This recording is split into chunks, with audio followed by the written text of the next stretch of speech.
आज हम सीखेंगे कार्बन के यौगिक। कक्षा 10 साइंस चैप्टर 4 कार्बन के यौगिक। नमस्कार और स्वागत है।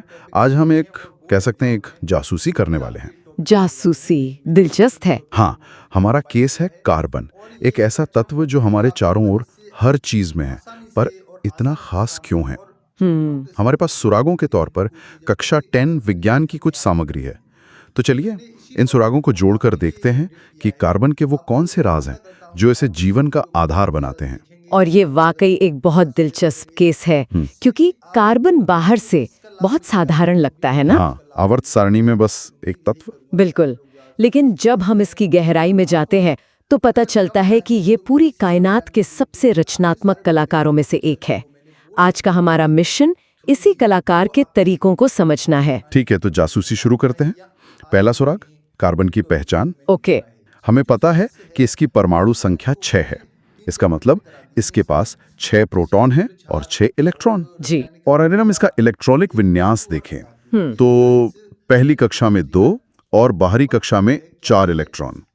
मुझे लगता है सारा राज इसी 4 में छिपा है। आपने बिल्कुल सही जगह पे उंगली रखी है। बाहरी कक्षा की यही 4 इलेक्ट्रॉन कार्बन के पूरे चरित्र को तय करते हैं। अच्छा। देखिए, कोई भी परमाणु स्थायित्व मतलब स्टेबिलिटी चाहता है, और उसके लिए उसे अपनी बाहरी कक्षा पूरी भरनी होती है, जिसमें 8 इलेक्ट्रॉन हो। 8, हाँ। अब कार्बन के सामने 2 रास्ते हैं। या तो ये अपने 4 इलेक्ट्रॉन किसी को दे दे या किसी से 4 इलेक्ट्रॉन ले ले। पर ये दोनों ही काम मुश्किल लगते हैं। 4 इलेक्ट्रॉन देना मतलब अपनी आधी दौलत लुटा देना, और 4 इलेक्ट्रॉन लेना मतलब एक साथ 4 नए मेहमानों को घर में जगह देना। आपने इसे बहुत अच्छे से समझाया। 4 इलेक्ट्रॉन देने के लिए बहुत ज्यादा ऊर्जा लगेगी, जो इसके पास है नहीं। और अगर ये 4 इलेक्ट्रॉन ले ले तो इसके छोटे से नाभिक न्यूक्लियस के लिए कुल 10 इलेक्ट्रॉनों को संभालना नामुमकिन हो जाएगा। तो फिर वो करता क्या है? तो कार्बन एक तीसरा और बहुत ही समझदारी वाला रास्ता चुनता है। वो कहता है, न मैं दूंगा न मैं लूंगा, मैं साझेदारी करूंगा। साझेदारी मतलब शेयरिंग इज केयरिंग। तो ये दूसरे परमाणुओं के साथ अपने इलेक्ट्रॉनों को साझा करता है। ठीक है। और इसी साझेदारी से बनने वाले बंधन को हम कहते हैं सह संयोजी आबंध या कोवेलेंट बॉन्ड। हाँ, कोवेलेंट बॉन्ड। ये एक बहुत मजबूत रिश्ता होता है, क्योंकि इसमें दोनों परमाणु इलेक्ट्रॉनों को मिलकर थामे रहते हैं। तो यही कार्बन का पहला और सबसे बड़ा राज है। बिल्कुल, मजबूत साझेदारी करने की क्षमता। तो कार्बन साझेदारी करके मजबूत बंधन बनाता है, ये तो समझ आया। पर ये लाखों यौगिक कैसे बना लेता है? क्या ये बस दूसरे तत्वों से जुड़ता है या इसमें कुछ और भी खासियत है? यहीं पर इसकी असली सुपर पावर सामने आती है, जिसे हम श्रृंखलन या कैटिनेशन कहते हैं। श्रृंखलन, हाँ। इसकी सबसे खास बात यह है कि इसे लाखों यौगिक बनाने के लिए दूसरे तत्वों की जरूरत ही नहीं है। ये खुद के ही परमाणुओं के साथ जुड़कर अंतहीन श्रृंखलाएं बना सकता है। क्या मतलब? कार्बन कार्बन से, फिर वो कार्बन अगले कार्बन से एक लंबी चेन बना सकता है। बिल्कुल, और ये श्रृंखलन ही कार्बन का असली जादू है। सोचिए, अंग्रेजी में 26 अक्षर हैं और उनसे लाखों शब्द और किताबें बन जाती हैं। हाँ। वैसे ही कार्बन की खुद से जुड़ने की ये क्षमता उसे प्रकृति का अक्षर बना देती है, जिससे डीएनए से लेकर प्लास्टिक तक जीवन की पूरी भाषा लिखी जाती है। वाह। दूसरे तत्व जैसे ऑक्सीजन या नाइट्रोजन ये नहीं कर पाते। वो 2-4 परमाणु जुड़कर ही रुक जाते हैं। अच्छा। तो वो कुछ शब्द बनाकर ही रह जाते हैं। कार्बन पूरी किताब लिख सकता है। वाह, प्रकृति का अक्षर, ये तो कमाल की बात है। तो अगर कार्बन एक अक्षर है तो इसके सबसे सरल शब्द कौन से होंगे? शायद जब ये सिर्फ हाइड्रोजन के साथ जुड़ता है। आपने बिल्कुल सही नब्ज पकड़ी है। कार्बन और हाइड्रोजन से बने ये सबसे सरल यौगिक हाइड्रोकार्बन कहलाते हैं। हाइड्रोकार्बन। और इन्हें हम 2 मुख्य परिवारों में बांट सकते हैं, संतृप्त मतलब सैचुरेटेड और असंतृप्त यानी अनसैचुरेटेड। संतृप्त और असंतृप्त, इसका क्या मतलब हुआ? क्या एक भरा हुआ है और दूसरा खाली? कुछ ऐसा ही समझ लीजिए। इसे एक बस की तरह सोचिए। संतृप्त हाइड्रोकार्बन, जिन्हें हम एल्केन कहते हैं, वो एक ऐसी बस है जिसकी सारी सीटें भरी हुई हैं। सारी सीटें भरी हैं? हाँ, इसमें कार्बन परमाणुओं के बीच केवल एकल आबंध सिंगल बॉन्ड होता है और हर कार्बन ज्यादा से ज्यादा हाइड्रोजन से जुड़ा होता है। अब और कोई हाइड्रोजन इसमें नहीं बैठ सकता, बस पूरी तरह संतृप्त है। अच्छा, तो फिर असंतृप्त हाइड्रोकार्बन यानी अनसैचुरेटेड वाली बस में? खाली सीटें होंगी। बिल्कुल। असंतृप्त हाइड्रोकार्बन जैसे एल्कीन और एल्काइन वो बसें हैं जिनमें अभी भी जगह है। एल्कीन में कार्बन परमाणुओं के बीच कम से कम एक द्विआबंध डबल बॉन्ड होता है और एल्काइन में त्रिआबंध यानी ट्रिपल बॉन्ड। अच्छा। ये डबल और ट्रिपल बॉन्ड उन खाली सीटों की तरह हैं। आप इन्हें तोड़कर और नए परमाणुओं या कहिए यात्रियों को बस में बिठा सकते हैं, इसीलिए ये ज्यादा क्रियाशील होते हैं। ये तो बहुत दिलचस्प है। अब एक सवाल मेरे मन में आ रहा है। पूछिए। मान लीजिए हमारे पास 4 कार्बन और 10 हाइड्रोजन के परमाणु हैं, यानी C4H10। क्या इन्हें जोड़ने का सिर्फ एक ही तरीका है या हम अलग अलग तरह से भी जोड़ सकते हैं? क्या बात है, आप हमारे केस के अगले सुराख पर पहुंच गए हैं। इसे समव्यवता या आइसोमेरिज्म कहते हैं। आइसोमेरिज्म। और इसका जवाब है नहीं, एक ही तरीका नहीं है। C4H10 के परमाणुओं को आप 2 अलग अलग तरीकों से व्यवस्थित कर सकती हैं। कैसे? पहला तरीका तो सीधा है। चारों कार्बन परमाणुओं को एक सीधी लाइन में लगा दीजिए, जैसे ट्रेन के डिब्बे। इसे हम नॉर्मल ब्यूटेन कहते हैं। ठीक है, एक सीधी चेन। दूसरा तरीका थोड़ा रचनात्मक है। आप 3 कार्बन को लाइन में रखिए और चौथे कार्बन को बीच वाले कार्बन से एक शाखा, एक ब्रांच की तरह जोड़ दीजिए। अच्छा। इसे हम आइसोब्यूटेन कहते हैं। मतलब सामान वही, लेकिन उसे रखने का तरीका अलग। जैसे मेरे पास 4 लेगो ब्लॉक्स हैं, मैं उनसे एक सीधा टावर भी बना सकता हूँ और एक टी शेप की आकृति भी। पुर्जे उतने ही पर डिजाइन अलग। बिल्कुल सही। और सबसे मजेदार बात यह है कि इन दोनों का आणविक सूत्र तो C4H10 ही है, लेकिन इनकी संरचना अलग होने की वजह से इनके गुण भी अलग हो जाते हैं। गुण भी अलग हो जाते हैं। हाँ, इनका क्वथनांक, बॉइलिंग पॉइंट, इनकी क्रियाशीलता, सब कुछ बदल जाता है। एक ही सूत्र पर 2 अलग अलग चेहरे। कमाल है। तो हमने देखा कि कार्बन लंबी चेन बना सकता है और एक ही फॉर्मूले से अलग अलग शक्लें भी। पर क्या हम इन चेहरों पर कुछ मेकअप भी कर सकते हैं? मेकअप? मतलब किसी हाइड्रोजन को हटाकर उसकी जगह कुछ और लगा दें तो? वाह, ये तो बहुत ही शानदार सवाल है। और यहीं से कार्बन की दुनिया और भी रंगीन हो जाती है। जब हम कार्बन श्रृंखला से किसी हाइड्रोजन को हटाकर कोई विशेष परमाणु या परमाणुओं का समूह जोड़ देते हैं, तो उसे प्रकार्यात्मक समूह या फंक्शनल ग्रुप कहते हैं। प्रकार्यात्मक समूह, फंक्शनल ग्रुप, ये क्या करते हैं? ये अणु के सरनेम की तरह है। सरनेम? हाँ, जैसे किसी व्यक्ति का सरनेम उसके परिवार की पहचान बताता है, वैसे ही प्रकार्यात्मक समूह उस यौगिक के पूरे परिवार और उसके गुणों को तय कर देता है। कोई उदाहरण? मिसाल के तौर पर, अगर आप किसी भी कार्बन श्रृंखला के आखिर में OH समूह जोड़ दें, तो वो अल्कोहल परिवार का सदस्य बन जाएगा। अच्छा, अल्कोहल। और शराब जैसी गंध और गुण दिखाने लगेगा। अगर आप COOH समूह जोड़ दें, तो वो कार्बोक्सिलिक अम्ल परिवार का सदस्य बन जाएगा और सिरके जैसी खट्टी गंध देने लगेगा। अच्छा, तो ये फंक्शनल ग्रुप्स ही हैं जो यौगिकों को उनकी खास पहचान और व्यवहार देते हैं। बिल्कुल। अब जब हम इन यौगिकों को पहचान सकते हैं, तो ये भी देखते हैं कि ये एक दूसरे से मिलते जुलते कैसे हैं, मतलब प्रतिक्रिया कैसे करते हैं। सबसे आम चीज जो हम कार्बन यौगिकों के साथ करते हैं, वो है उन्हें जलाना, जैसे पेट्रोल, डीजल या रसोई गैस। हाँ, इस प्रक्रिया को दहन या कंबस्शन कहते हैं। जब भी कोई कार्बन यौगिक ऑक्सीजन की मौजूदगी में जलता है, तो वह मुख्य रूप से 3 चीजें बनाता है। क्या क्या? कार्बन डाइऑक्साइड, पानी और ढेर सारी ऊष्मा और प्रकाश। यही ऊष्मा हमारी ऊर्जा की जरूरतें पूरी करती है। ठीक है, ये तो ऊर्जा लेने का तरीका हुआ, लेकिन क्या हम इनकी संरचना में कुछ फेरबदल भी कर सकते हैं? मतलब? याद है वो असंतृप्त हाइड्रोकार्बन वाली बस जिसमें खाली सीटें थीं? क्या हम उन सीटों पर किसी को बिठा सकते हैं? आपने बिल्कुल सही सवाल पूछा है। इसी बिठाने या जोड़ने की प्रक्रिया को संकलन अभिक्रिया या एडिशन रिएक्शन कहते हैं। एडिशन रिएक्शन, इसका सबसे बढ़िया उदाहरण है वनस्पति तेल से वनस्पति घी बनाना। वनस्पति तेलों में असंतृप्त कार्बन श्रृंखलाएं होती हैं। मतलब उनमें डबल बॉन्ड वाली खाली सीटें होती हैं। एकदम सही। तो हम उन खाली सीटों पर हाइड्रोजन को बिठा देते हैं। अच्छा। जब निकेल जैसे उत्प्रेरक कैटलिस्ट की मौजूदगी में वनस्पति तेल से हाइड्रोजन गैस गुजारी जाती है, तो हाइड्रोजन उन डबल बॉन्ड पर जाकर जुड़ जाती है। इससे वो असंतृप्त से संतृप्त बन जाता है। और यही वजह है कि तरल तेल ठोस घी में बदल जाता है। बिल्कुल। अच्छा, तो ये तो हुई खाली सीटों को भरने की बात। पर उन बसों का क्या जो पहले से ही भरी हुई हैं, मतलब संतृप्त हाइड्रोकार्बन, क्या उनमें कुछ नहीं हो सकता? उनमें भी हो सकता है, लेकिन तरीका अलग होगा।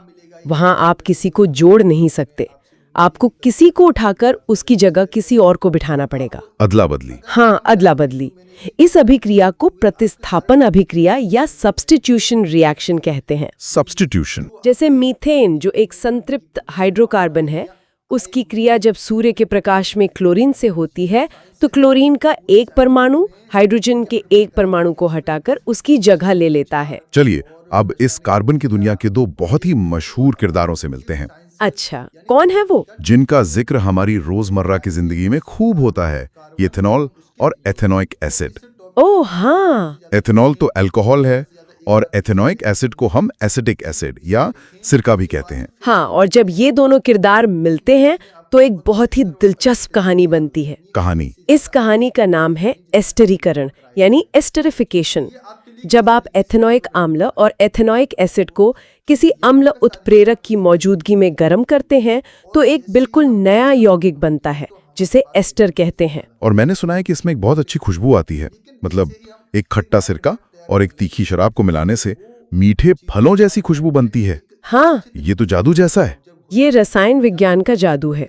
एस्टर की गंध मीठे फलों जैसी होती है और इसी गुण की वजह से इनका इस्तेमाल परफ्यूम्स, इत्र और आइसक्रीम कैंडी में फ्लेवर डालने के लिए किया जाता है। पर कहानी यहाँ खत्म नहीं होती है ना? मैंने सुना है कि इस प्रक्रिया को उल्टा भी किया जा सकता है। बिल्कुल, और मजे की बात यह है कि ये प्रक्रिया उल्टी भी हो सकती है। अगर आप उस एस्टर में कोई क्षार बेस जैसे सोडियम हाइड्रोक्साइड डाल दें तो वो जादू की तरह वापस उसी अल्कोहल और अम्ल में टूट जाता है जिनसे वो बना था। अच्छा, इस उल्टी प्रक्रिया का एक खास नाम है साबुनीकरण। साबुनीकरण?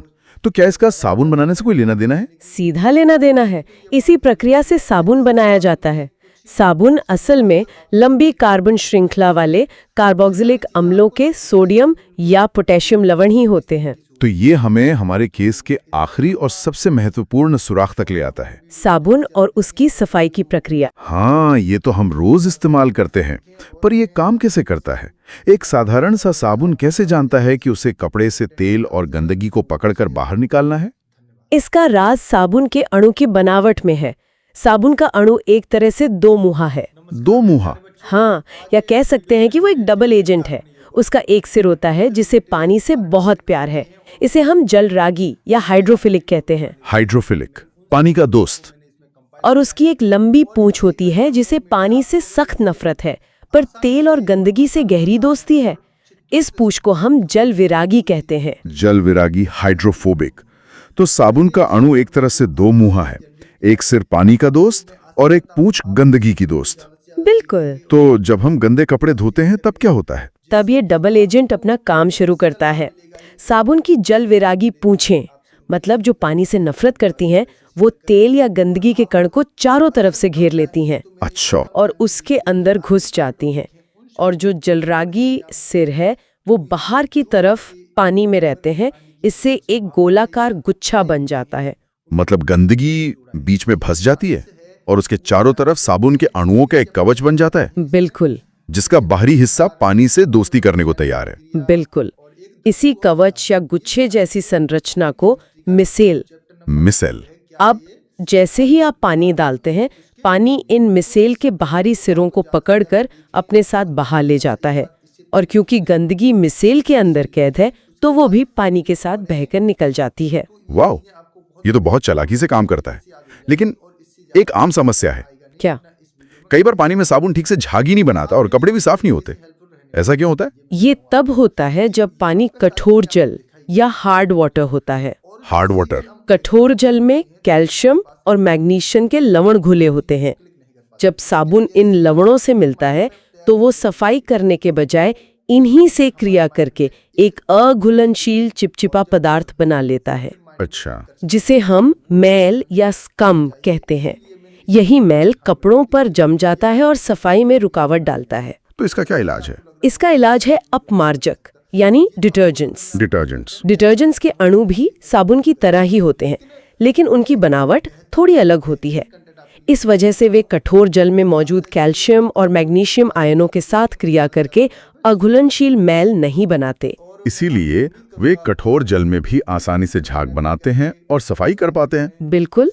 तो लगता है हमने कार्बन का केस सुलझा लिया है। हाँ, काफी हद तक। हमने उसकी पहचान यानी 4 इलेक्ट्रॉनों की साझेदारी से शुरुआत की और देखा कि कैसे यही एक गुण उसे श्रृंखलन के जरिए प्रकृति का अक्षर बनाता है। जी। फिर हमने देखा कि कैसे वो समावयवता से अलग-अलग शक्लें बनाता है, फंक्शनल ग्रुप्स से अलग-अलग किरदार निभाता है, और अंत में एस्टरीकरण और साबुनीकरण जैसी क्रियाओं से साबुन जैसे उपयोगी यौगिक बनाता है। बिल्कुल, ये पूरी यात्रा दिखाती है कि कैसे एक साधारण परमाणु के कुछ मूलभूत गुण हमारे चारों ओर की दुनिया को आकार देते हैं। सही बात है। नमस्कार मेरे प्यारे बच्चों, आज इस वीडियो में हमने जितने भी कार्बनिक यौगिक हैं उनसे रिलेटेड सारे टॉपिक कवर किए हैं, और बोर्ड एग्जाम में जो भी आपके टॉपिक आने वाले हैं मेन उन सभी टॉपिक को मैंने इसमें कंपाइल किया है। और ये एक अच्छा फॉर्मेट है, आपको अगर इससे आसानी से और आसान भाषा में और चित्रों के थ्रू समझते हैं तो कोई चीज़ें बहुत ही आसान तरीके से हमें याद हो जाती हैं। तो मैंने इसी फॉर्मेट को आपके लिए जनरेट किया है।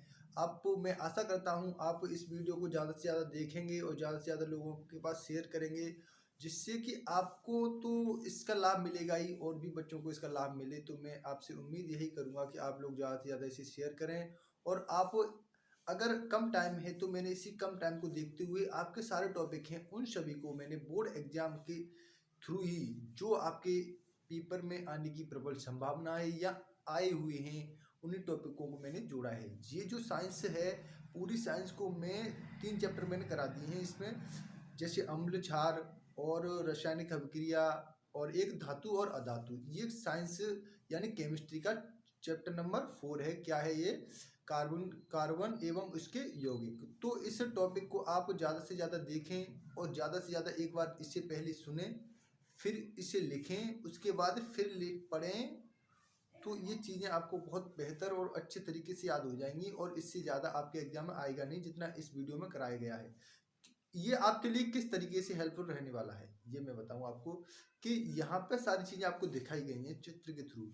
और जैसे ही हम एग्जाम हॉल में होते हैं तो हमारे पास एग्जाम प्रेशर ज़्यादा होता है, तो हम चीज़ों को क्लिक नहीं कर पाते हैं। लेकिन जैसे ही हम एक माइंड मैप तैयार कर लेंगे तो वो चीज़ें हमारे माइंड में एक अच्छे तरीके से ऑब्जर्व हो सकती हैं या फिर माइंड में क्लिक कर सकती हैं। तो वो चीज़ें हमें आना चाहिए, इसीलिए मैंने इसी चीज़ को ध्यान में रखते हुए ये आपको इस तरीके की वीडियो बनाई है। हो सकता है आपको लग रहा होगा कि मैं ये वीडियो नहीं बना सकता, ये जो आपको अगर मैं आपके लिए कंटेंट तैयार कर सकता हूँ तो मैं इसे एक्सप्लेन भी कर सकता हूँ, लेकिन मैं बेहतर नहीं बेहतरीन कंटेंट आपके लिए देना चाह रहा हूँ। तो मेरी आशा यही है कि आप लोग ज़्यादा से ज़्यादा देखें और ज़्यादा से ज़्यादा लोगों पर शेयर करें। और मैं आपसे उम्मीद करूंगा कि आप मेरे चैनल को सब्सक्राइब भी करेंगे और लाइक भी करें, जिससे मेरा भी थोड़ा मनोबल और मोटिवेशन बढ़े, तो मुझे भी अच्छा लगेगा और मैं आपके लिए और ज़्यादा अच्छा कंटेंट देने की कोशिश करूंगा। अभी तो ये मान के चलिए शुरुआत है, इसके बाद मैं कुछ ही समय बाद आपको इस तरीके से वीडियो दूंगा जिसमें ये सारी चीज़ें आपको दिखाई जाएंगी बिल्कुल होती हुई किस तरीके से हो रही हैं। तो मैं इतना ही कहूँगा, और हमारी वीडियो को ज़्यादा से ज़्यादा देखें और वीडियो चैनल पर ज़्यादा से ज़्यादा देखें। और मैं आपसे बस इतना ही कहना चाहूँगा कि आप ज़्यादा से ज़्यादा इसे कंटेंट को ज़्यादा से ज़्यादा लोगों पे शेयर जरूर करें। धन्यवाद।